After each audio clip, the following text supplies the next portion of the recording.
Hi everybody, my name is Krista Williams. I am a sponsored rider at Riding Warehouse. Today we'd like to show you my 5 favorite exercises while being on the road. I love to focus on core strength. While it's important for my horse to be in shape, it's just important for my confidence to be at the same level. I love starting my morning with a 15-minute exercise that I could do at the horse trailer, and it helps warm up my body and get me ready for my race day. With that said, let's start with my first exercise. So today, before we get started, all you're gonna need is a yoga mat and a kettlebell.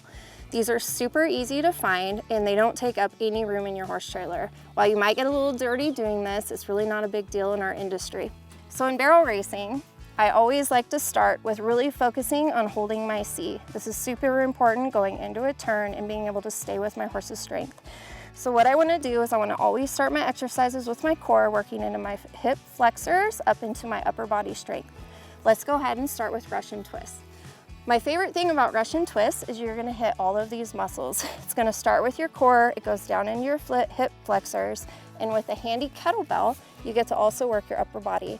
For our less intermediate riders, you don't have to use this. You can leave your kettlebell to the side and you can go through these exercises without it. With me, I like to focus on my upper body while doing my abs and my legs. So what you're gonna do is you're gonna take your kettlebell, you're gonna sit on your buttocks, roll your pelvis up, and you're gonna keep your chin down. I want you to hold that C the whole time, holding your kettlebell. Go ahead and cross your legs. What you're gonna do this exercise for 60 seconds. You're gonna slowly go to the side, touch your kettlebell or your hand to the side of your mat, and then you're gonna come over and do the same thing while twisting your legs. The whole time, I want you to focus on holding that C, keeping your chin tucked while your pelvis up. You're gonna do this for 60 seconds. When you're done, place your kettlebell on your mat and go ahead and take a 30-second rest before continuing into exercise number 2. So let's go ahead and start with exercise number 2. We're gonna move into squats. Why most people think squats only work your lower body, if done properly, they go into your hip flexors, which then go into your core, in which I like to add upper body. Depending on what level you're at, you don't have to use a kettlebell. I prefer to because I want to do a full body workout in the only 15 minutes that we have. So when we get started, you're going to lean down.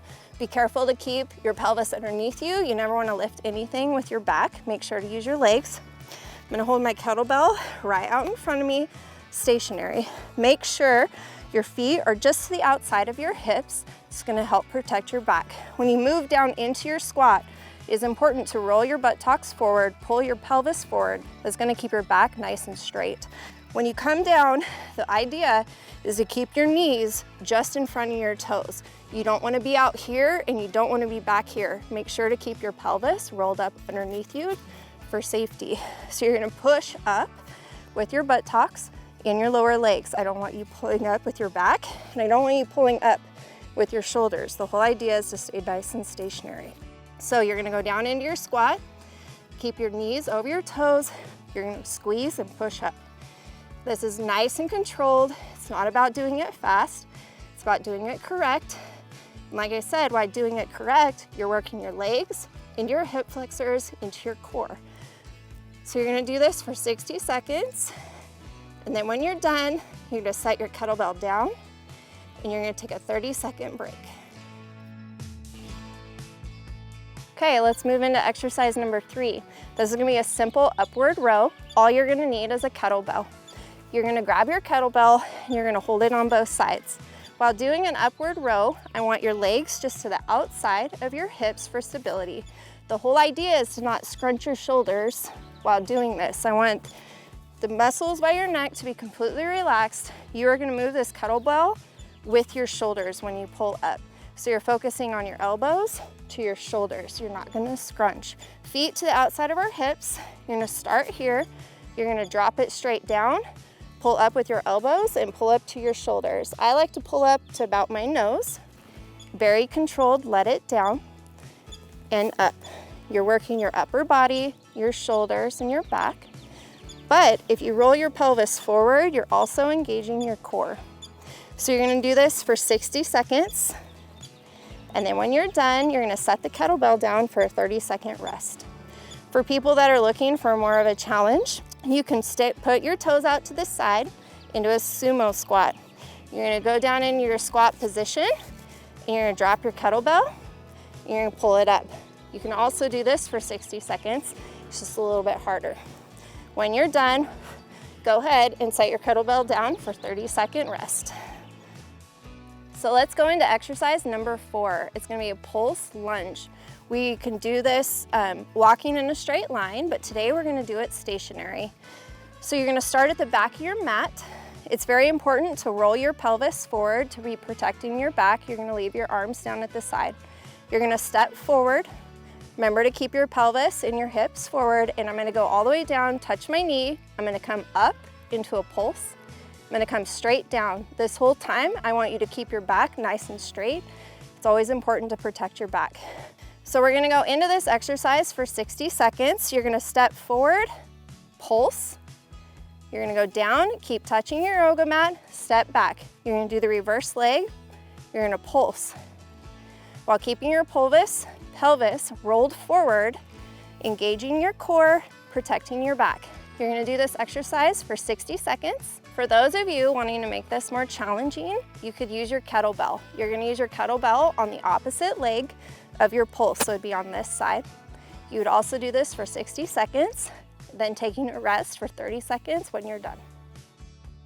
This brings us into our last exercise, exercise number 5, flutter kicks. It is my second favorite exercise to do. It really focuses on core strength, which then goes into your hip flexors. This is so important in barrel racing to be able to hold this C. There's 2 ways to do a flutter kick. For our less intermediate people, you wanna lay flat down. You're gonna take your hands and put them under your buttocks. All I want you to do is roll your chin toward your pelvis, pick your feet up, toes out, and you're gonna scissor your legs nice and controlled while engaging your core. You're gonna do this for 60 seconds. My favorite way to do this is to rest on my buttocks, roll my pelvis to my chin. So my chin is gonna be down, my pelvis is going to be up. People wanting a challenge, I also like to use a kettlebell. So you're gonna hold this nice and stationary, rolling your pelvis to your chin, chin down, legs out. I want you to hold this C the whole time. You're gonna gently, in control, scissor your legs, keep your pelvis rolled up, chin down. You're gonna do this for 60 seconds. After 60 seconds, you'll stop and you'll take a 30-second break. Thank you for joining us today for my favorite 5 top exercises I do competition day. We would love to hear what exercises that you do. If you want to comment below, and maybe what discipline and the exercise that you're doing for game day. For more information, please go to ridingwarehouse.com.